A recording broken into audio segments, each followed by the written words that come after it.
నమస్తే మిత్రులారా, నేను మీ అడ్వకేట్ రాంబాబు.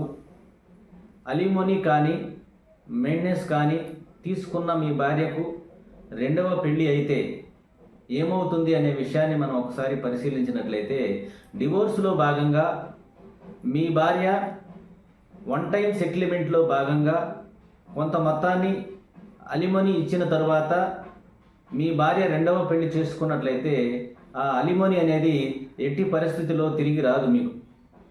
2013లోని ఢిల్లీ హైకోర్టు ఈ విషయం మీద స్పష్టమైన తీర్పు ఇవ్వడం జరిగినది.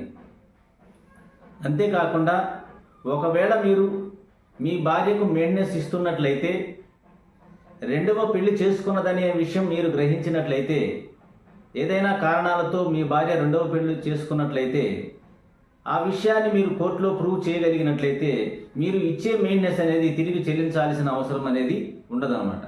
కాబట్టి మిత్రులారా, ఇలాంటి లీగల్ విషయాల కోసం నన్ను ఫాలో అవ్వండి.